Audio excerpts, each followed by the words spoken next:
Oke, assalamualaikum warahmatullahi wabarakatuh. Selamat datang di praktikum UI UX pertama. Di sini kita akan membahas tentang pengenalan balsamik. Nah, tapi sebelum itu, sebelum kita masuk ke pengenalan balsamik, kita akan belajar tentang fundamental UI UX.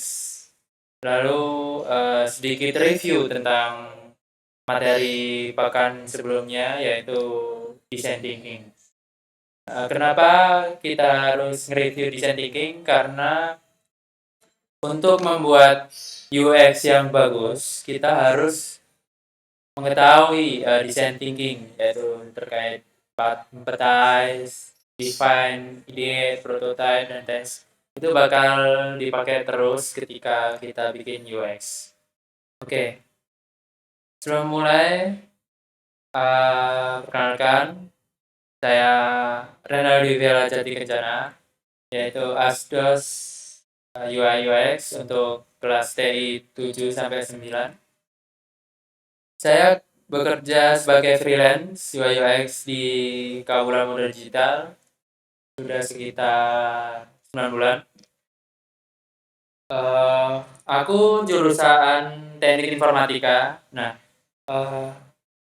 kalau kalian notice kebanyakan Asdos UI UX itu dari sistem informasi ya, tapi nggak menutup kemungkinan bahwa anak teknik informatika itu bisa belajar UI UX lebih bagus daripada sistem informasi. Kalian ini termasuk apa ya, angkatan pertama yang dapat praktikum UI UX.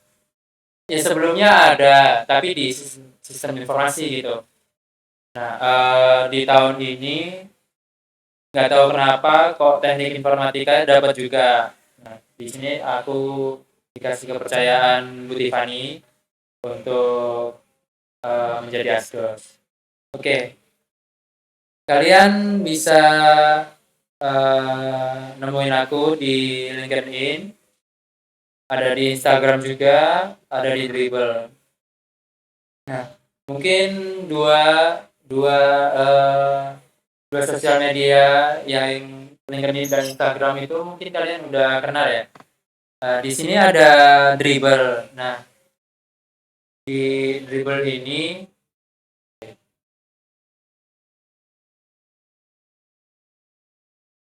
ini adalah tempat untuk kita nyari UI reference. Ini saran dari aku.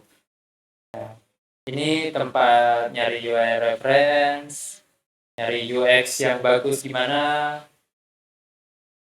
Ini juga biasanya kalau UI UX profesional tuh naruh portofolio di Dribble ataupun Behance. Wait.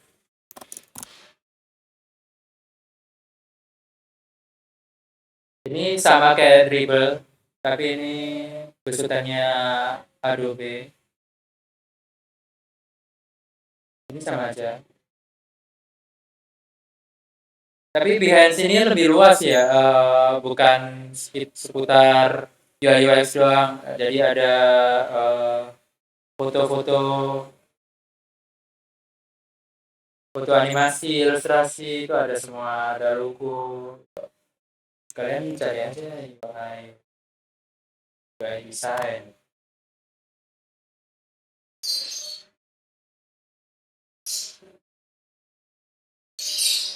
Nah, ini lebih bervariatif lah kalau butuh apa-apa. Nah, kalau di Dribble itu khusus UI UX saja. Nah, balik ke materi. Oke, itu perkenalan singkat dari aku. Aku mau langsung aja. Nah, kita masuk ke fundamental. Fundamental tentang UI UX, define itu. Tapi sebelum masuk fundamental, aku mau review tentang design thinking. Ya, yaitu seputar empathize, define, ideate, prototype, dan test.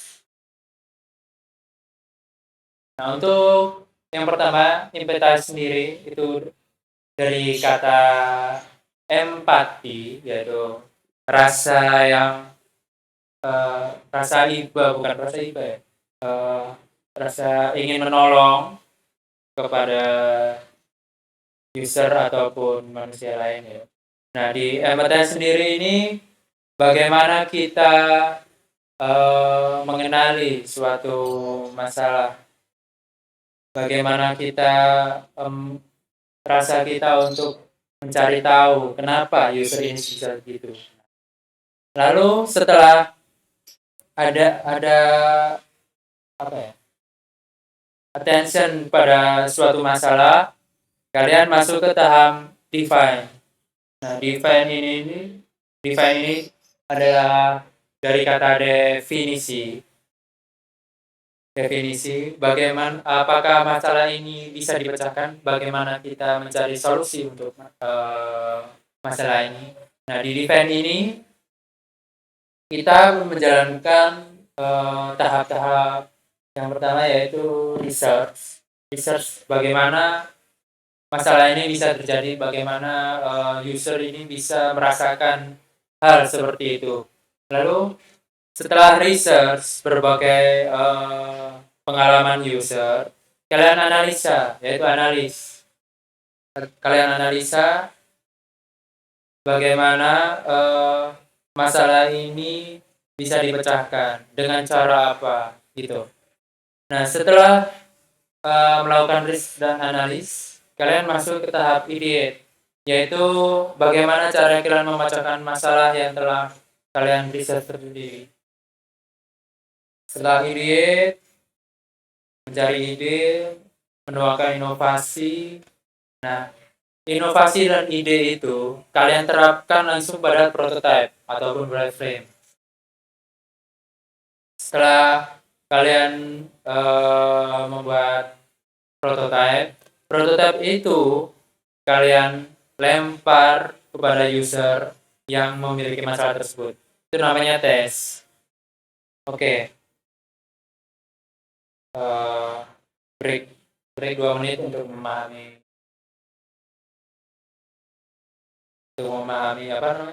apa yang saya sampaikan tadi.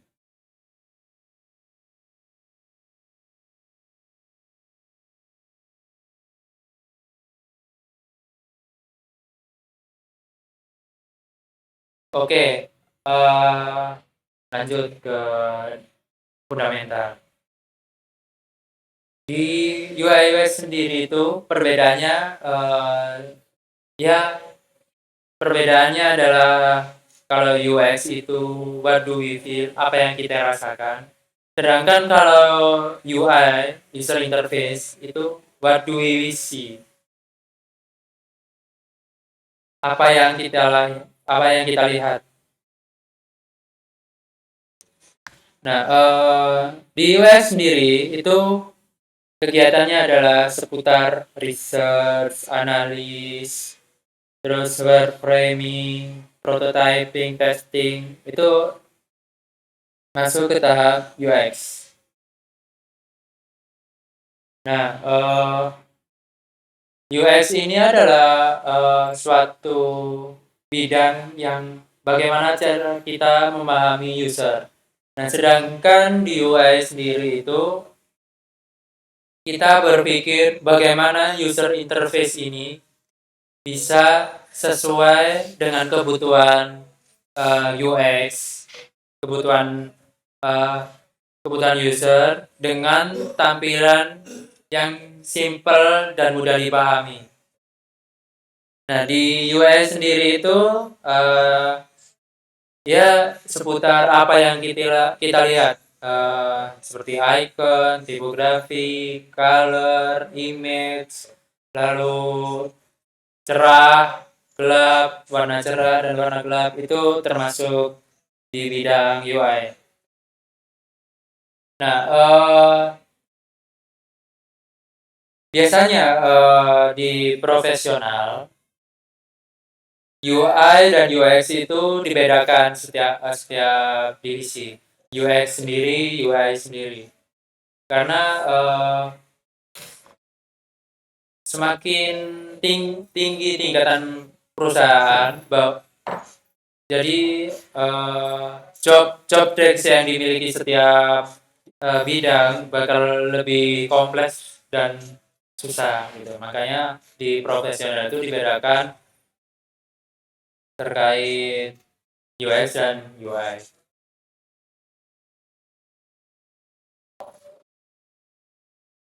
Oke, untuk tools sendiri ya di UX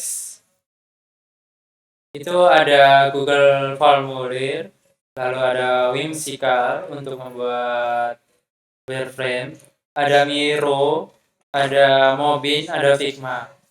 Nah, kalau Google Form mungkin kalian udah paham ya, udah tahu apa fungsinya. Nah, untuk Whimsical itu sama sama kayak Balsamic yang bakal kita bahas. Jadi Whimsical itu penggunanya untuk uh, buat wireframe gitu. Nah, lalu ada Miro.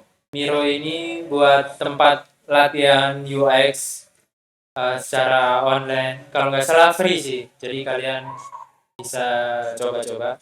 Lalu ada Mobin. Mobin itu sama kayak Dribble, yaitu tempat reference UI. Nah, di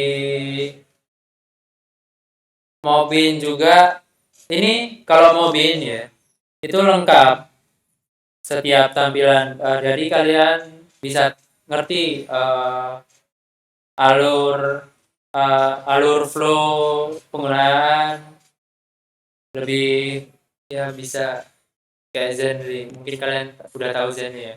Nah, ini lengkap setiap UI kemana alurnya, bagaimana tampilannya ada semua di sini. Hampir ya setiap aplikasi-aplikasi terkenal mungkin ada di sini ya. Ada Spotify. Nah, kalian bisa lihat di sini untuk beberapa referensi.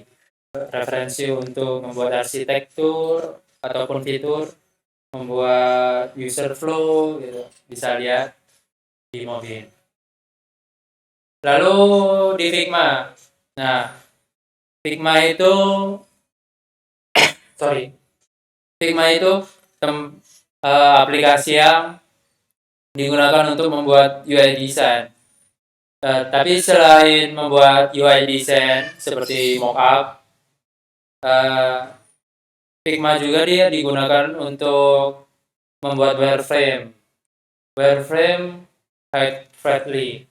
Nah, aku mau sampaikan dikit tentang wireframe.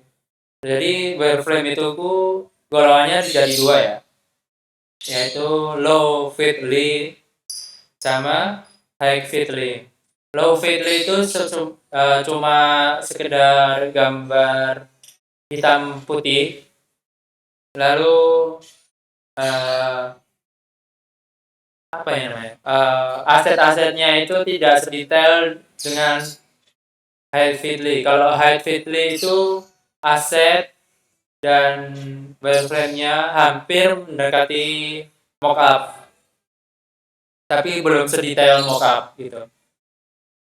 Nanti ya kita sambil jalan aja untuk perbedaannya. Nah, untuk di US sendiri toolsnya adalah Figma yang sudah aku jelasin tadi. Terus Adobe XD, InVision, Sketch, Balsamic. Nah,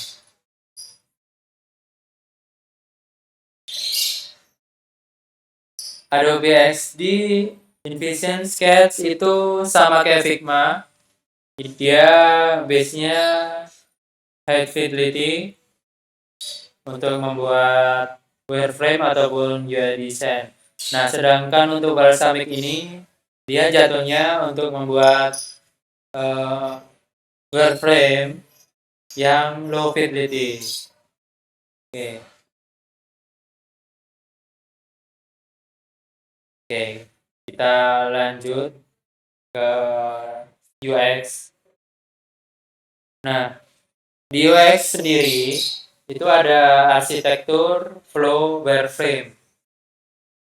Nah, arsitektur adalah secara definisi yaitu information architecture can be interpreted as a collection of design in the form of labeling, arrangement, and search and navigation system. Nah, di arsitektur itu adalah kalau di UX itu adalah kerangka sebelum kita menentukan bagaimana aplikasi ini dibuat. Jadi arsitektur itu bisa kita pahami sebagai fitur. Nah, di suatu aplikasi, fiturnya ada apa aja? Ada homepage, ada blog, ada page about, ada page walk, di mana terus ada fitur kontak, terus ada terms and condition. Nah, itu ditentukan dengan nama arsitektur ataupun fitur. Nah, lanjut untuk flow. Untuk flow secara definisi yaitu user flow can be interpreted as the steps taken by the user through the application to complete certain tasks. Jadi, user flow adalah gambaran langkah-langkah yang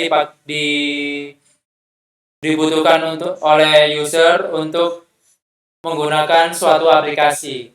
Jadi, nah, seperti ini gambarannya. Misal user ingin login, apa aja langkah-langkah yang dibutuhkan untuk login? Pertama, user membuka aplikasi. Kedua, user memasukkan nomor HP. Ketiga, user memasukkan kode verifikasi yang didapat dari memasukkan nomor HP tersebut. Nah, kalau di flow sendiri, kalau ada belah ketupat ataupun segi mentahil, itu state-nya adalah if. Nah, jadi jika proses verifikasi gagal, dia akan kembali ke step memasukkan kode verifikasi. Nah, misal kalau proses verifikasi ini sukses, nah user dialihkan ke halaman utama. Nah, seperti itu. Jadi flow adalah step by step bagaimana user menggunakan aplikasi. Nah, itu juga butuh ditulis oleh UX designer untuk membantu bagaimana mendesain aplikasi yang baik dan benar. Nah, lanjut wireframe. Wireframe secara definisi yaitu wireframe is a framework for organizing an item on a website or application page. Jadi wireframe ini ya adalah kerangka yang dibuat untuk mengorganisasi suatu item ataupun aset yang ada di website ataupun aplikasi yang bakal dibuat. Nah, aset itu apa? Jadi aset itu seperti tadi icon, terus teks, gambar. Nah, itu tata letaknya ditentukan oleh wireframe yang telah kalian buat. Nah, seperti ini. Ini namanya wireframe low fidelity. Nah, kalau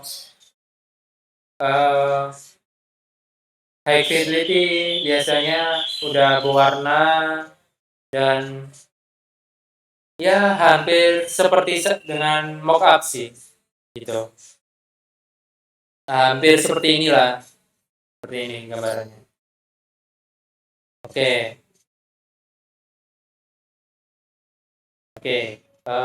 istirahat dulu beberapa detik.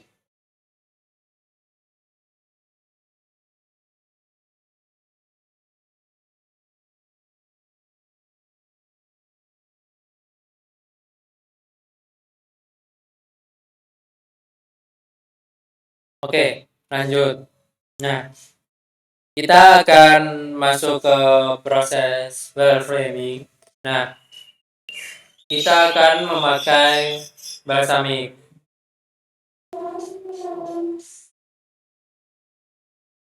Di balsamic ini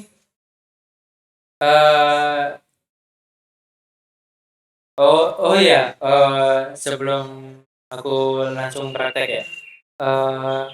Kalian buat yang belum install, kalian bisa akses secara online di balsamic.cloud. Jadi buat kalian yang belum install, kalian bisa akses di balsamic.cloud ataupun kalian bisa pakai Whimsical. Nah, di Whimsical itu ada docs, ada flowchart, wireframe, mind map, sama project seperti ini. Itu fungsinya sama kayak apa namanya? Balsamic, sama-sama bisa bikin wireframe. Nah, terserah kalian mau pakai yang mana. Kalau di sini aku bakal praktekin pakai balsamic ya. Nah, kali ini aku ada wireframe yang udah aku buat di praktikum sebelumnya bersama TU768. Ini adalah wireframe website YouTube. Jadi kalau kalian lihat tampilan YouTube,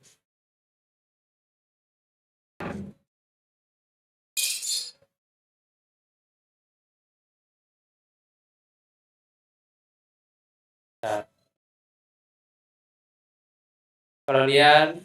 kalau kalian lihat tampilan YouTube seperti ini kan, di sini ada sidebar, terus di sini ada logo, ada search box, ada icon nick, ada icon-icon yang lainnya, ada bubble user di sini. Nah, ini namanya aset, peletakan item ataupun aset di sini. Nah, kita akan membuat tampilan wireframe yang sama kayak YouTube untuk belajar.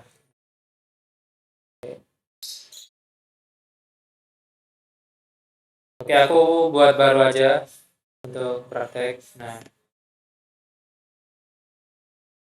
untuk template-nya kalian bisa cari di menu kontainer. Jadi, oke, sebelumnya ini balsamic, aku kenalin ini balsamic. Ini adalah aset-aset yang sudah disiapkan oleh balsamic. Ya, lumayan lengkap untuk wireframe ya. Di sini ada disediain aset untuk Android. Ini buat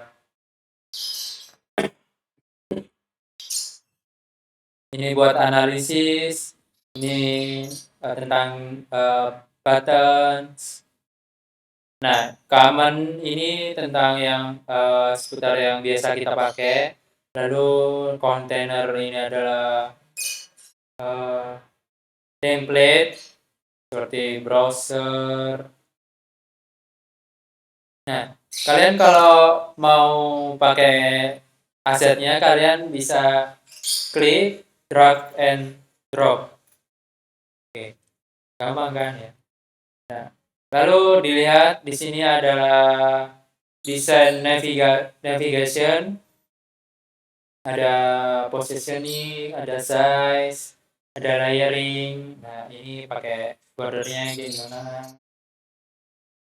Terus bisa nentuin warna juga, ada di sebelah sini. Oke, lanjut. Terus ada aset untuk form, ada icon-icon juga. Sorry.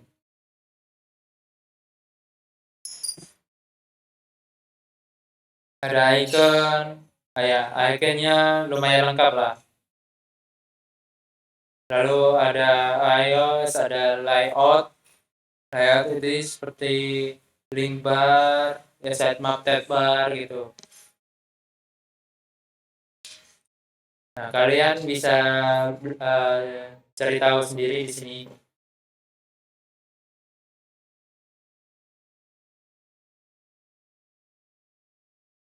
Oke, wait.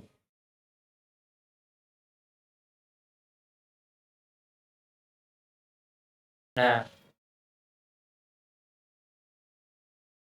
kita mulai aja langsung.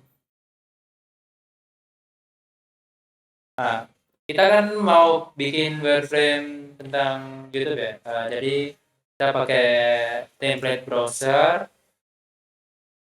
Nah, kita sesuaikan lagi ukurannya.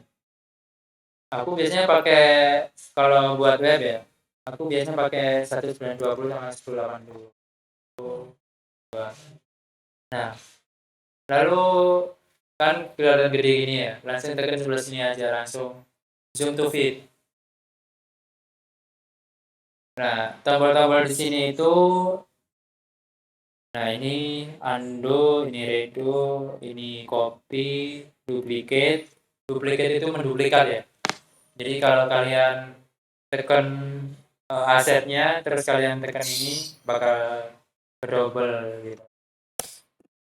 Lalu paste, ada group, ungroup, lalu ini range untuk jaraknya, lalu align untuk rata kanan, rata tengah gitu. Ini bisa di sini. Ada log, ada zoom.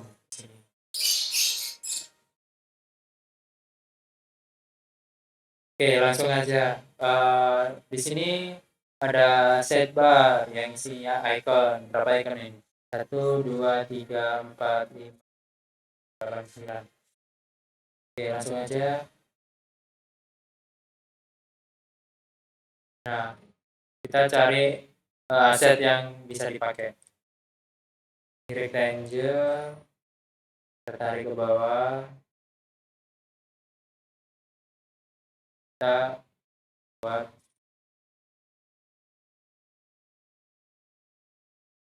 set bar. Nah, set barnya dikasih warna biar agak beda. Biar tahu kalau ini sidebar gitu. Nah,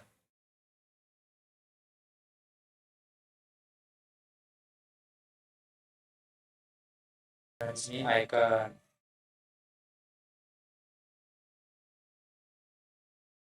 Berapa icon? 9. Lampu.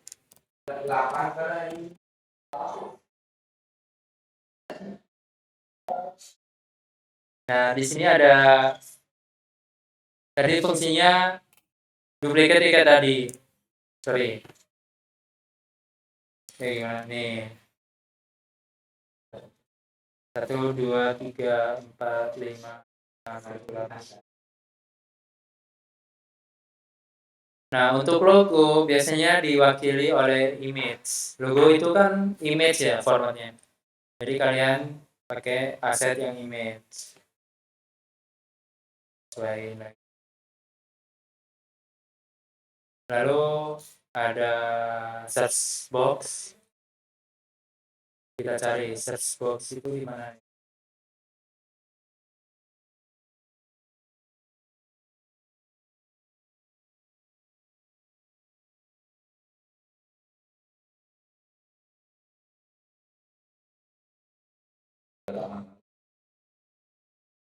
Search box. Nah, ruginya pakai balsamik ya gini, kalau nggak hafal tempatnya, nyarinya susah.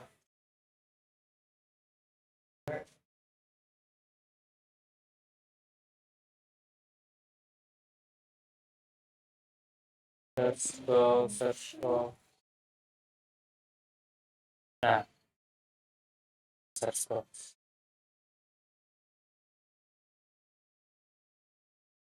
Oke, kita tarik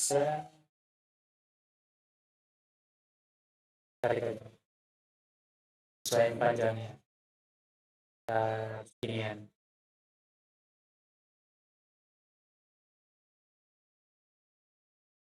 Lalu apa? Di sini ada icon mic, ada 3 icon lagi, dan ada bubble user.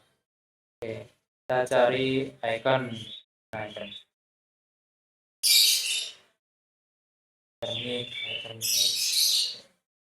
Nah, kalau di icon ini kalian bisa cari ya, drop bebas icon yang manapun, klik 2 kali di icon. Nah, ini keluar semua.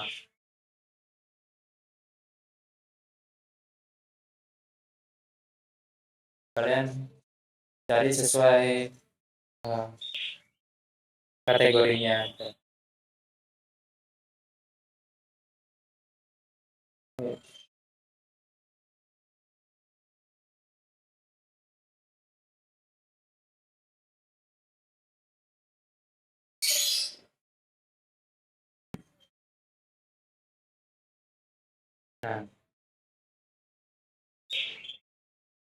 Nah, nanti, ini berubah jadi ini. Nah, kalian bisa duplicate, harus ini lagi 2 kali.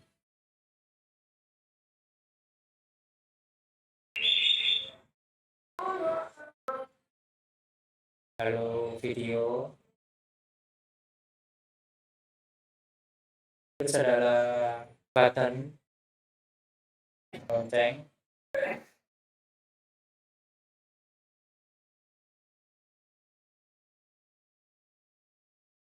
Notify.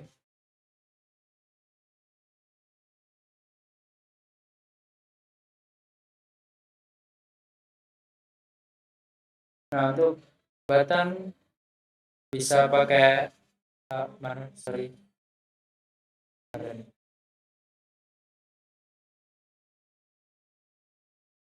Bisa pakai icon, karena biasanya button nggak begitu lengkap sih, cuma button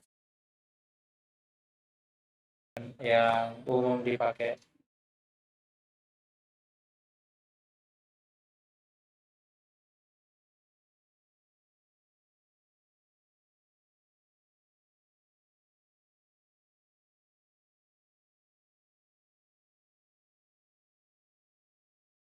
Nah, kita sesuaikan ukurannya di sini. Nggak bisa. Kita pakai ini aja.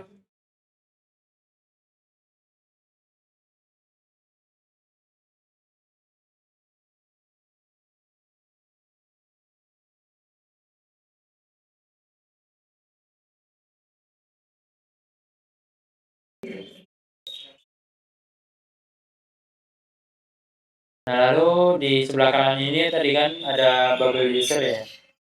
Kita tarik aja yang lingkaran, harus ini.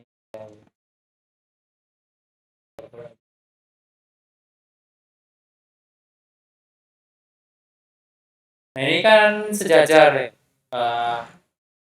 Bagaimana caranya untuk sejajar? Kita kan nggak mungkin dong ngukur pakai penggaris. Nah, kita tandai aja shift lalu tekan di blok, lalu di sini ada controls. Kita buat rata tengah semua ya, biar atas bawahnya itu sama. Langsung klik middle. Nah, ini langsung nggak kelihatan sih kalau kalian ini tadi langsung aja gini, biar kelihatan. Sorry. Tuh, ini fungsinya kayak gitu, biar langsung rata. Nggak perlu ngeratain secara manual gitu. Kita samain aja.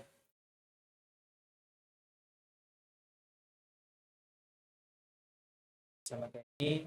Tuh. Nah, itu udah rata tengah. Nah, selanjutnya kita bikin tab bar. Ini namanya tab bar.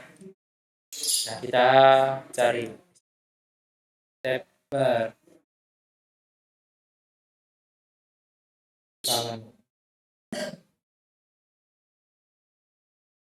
Bar.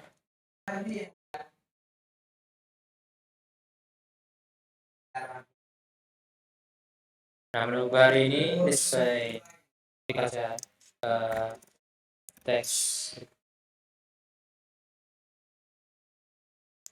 klik double, samain. Nah, ini icon duplicate kita tekan aja. Terus sampai ujung. Nah, nah ini kan ada yang panjang ada yang pendek ya. Nah kita samain aja. Tapi sebenarnya kalau wireframe itu nggak perlu sedetail itu ya. Ini cuma sekedar rangka yang kita bikin untuk membantu development aja buat desain.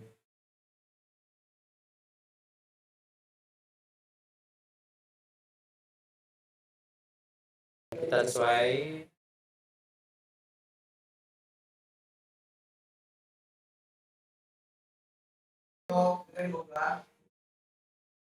Nah, udah sesuai. Terus kita bikin containers untuk medianya. Nah, di sini ada image, lalu bubble user, lalu ada text di sini. Oke, kita buat aja image, tarik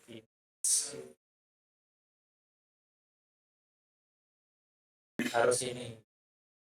Oke. Nggak perlu presisi, yang penting dapat terwakilkan bahwa penempatannya itu di sebelah sini, di sebelah sini. Nah, nggak perlu presisi untuk ukurannya. Nanti ukurannya itu bakal menyesuaikan ketika kita bikin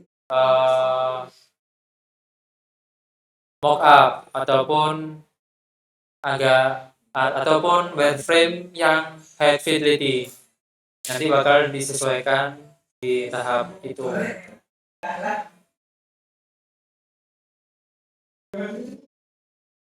Nah, lalu ada user, bubble user,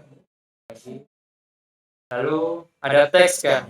Nah, kalau teks aku biasanya pakai ini. Jadi kita nggak perlu ngetik lagi secara manual. Ini cuma diwakilkan apa gitu. Baik, kita grup aja. Langsung ini grup. Nah, kalau udah di grup tinggal duplicate. Sini. Ya sih, duplicate terus.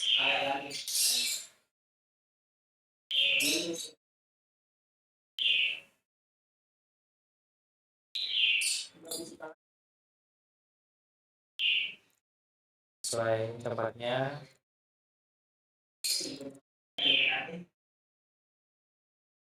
Ke bawah juga sesuai. Ini sorry.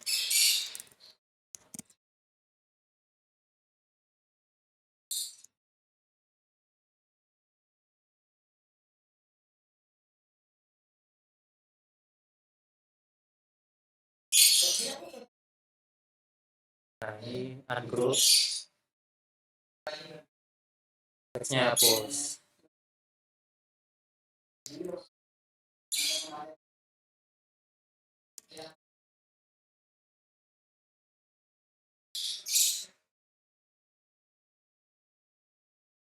Grup lagi.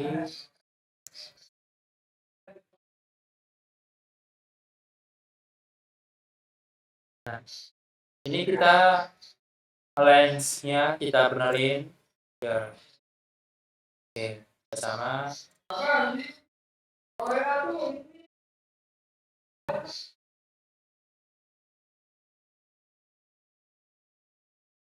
Kita ratain lens-nya.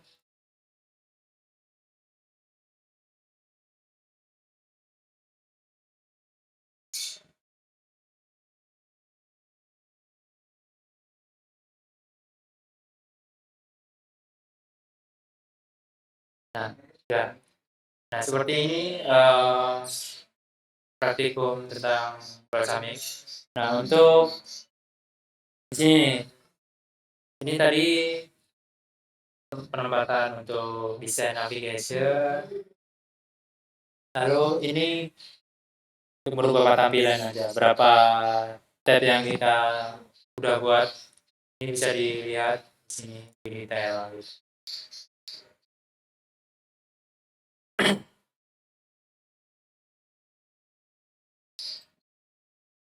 Oke, untuk praktikum wireframing-nya udah selesai. Sekarang untuk T9 aku bakal kasih tugas, yaitu tes pertama. Tugasnya itu adalah buatlah wireframe dari research